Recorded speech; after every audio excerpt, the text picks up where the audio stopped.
No doubt, no doubt. Yeah. We see NYC representing in the building. That's what's up. Shout out to the East Coast. Yes, sir. You're originally from Jersey, huh? Yeah, from Jersey. What part of Jersey? So I was born in Belleville, New Jersey.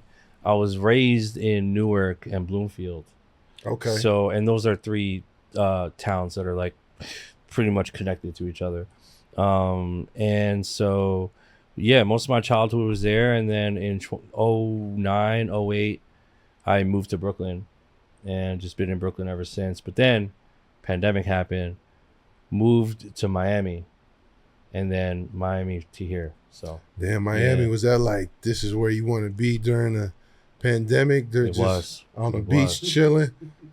Bro, I can't even explain it right now. Like, it's just no masks, no nothing, everything open, like sun shining, you know, everything is just fully there. And you know, that wasn't the only reason why we moved there, but that was definitely part of it for sure. Because you know, I know it got hit pretty hard here, but New York City was pretty I saw I remember seeing pictures and everything. Yeah, so but your sound is like you're definitely like, I know you work with a lot of artists from the West Coast, but would you say like your sound is like East Coast influence? I mean, I would say I do pull a lot from the West Coast. Like I was super highly influenced by West Coast music. From like Quick to Dre, all the obvious people, man. 40, like everybody, bro. You know, and in the Bay is the birthing place for a lot of things, you know, like you guys know, shout to my day ones. I see a couple of you guys in here,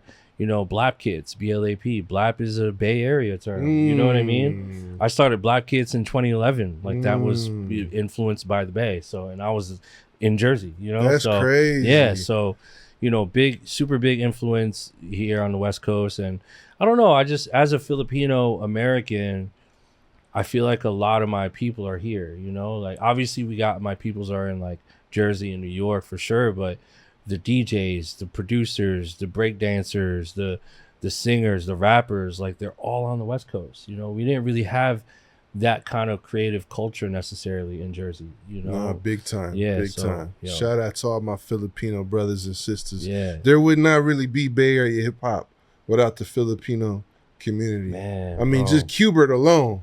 That's alone. A huge contribution to the game. Yo, there's so many Qbert, Rhetmatic, Babu, Scratch Pickles. Like, shout out to my man Rome. Like, you know, it's just so many legends out here, bro. Yeah, no doubt. Yeah. No doubt. A couple other people coming in here, man. We got the Philippines DJ culture. They shouting that out. We got LA in the building. Appreciate y'all rocking with us, man, on this this Empire stream. Yup, shout to all y'all, man. Please, and also like, man, yeah, I think this Empire stream is gonna do some damage. Oh yeah, this is just the beginning. We just getting warmed up. Beginning. Hey, send in your beats too. Don't forget submissions at empi.re. Send us your beats. We're gonna start playing them in a second. But you know, now that we're chopping it up, bro. Like for those who don't know, how did you get your start as a producer? So, my father was a musician. He played guitar, he sang, he composed his own music, you know, and he's got like, you know, 3 brothers and 3 like a big family. And all of my titos and titas, they all, for the most part, like did music, you know? So, you know, growing up, it was like my dad would play guitar, my uncle would be singing, my other uncle would be on the drums, another uncle would be on bass, like, and those were like the family parties. It was just music. Everything was music. So, you know, when somewhere along those lines, I became curious about, you know, how music was made. Like, what's a producer? Like, who are these people on the production credits, like doing this? How do they do it? And then that combined with like loving hip hop and just all these different genres, I just became curious enough to want to try to do it. And, you know, again, like just trying to figure it out. How do you even do this shit? Like, you know, do you need a beat machine? Do you download? Like, what do you download? So, you know, it was a lot of trial and error, but, you know, I think I just caught the bug and I knew that it was like the thing that I was meant to do. and you just, you know, and then fucking 20 years later, still here, but still feel like the same kid.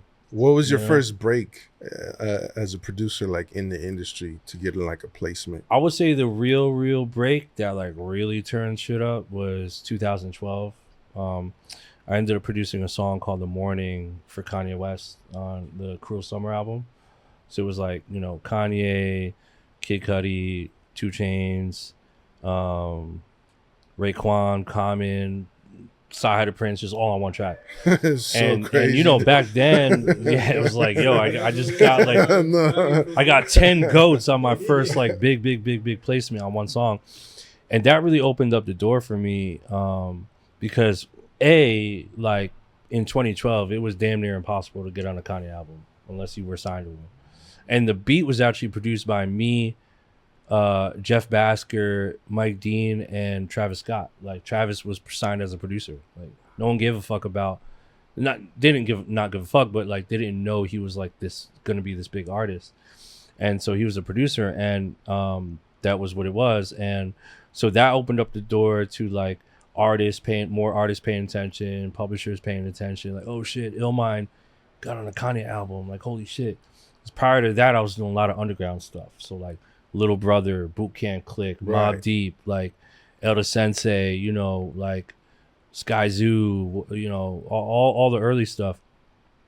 And so that was kind of my foray, even G-Unit too. That was my foray into like the mainstream.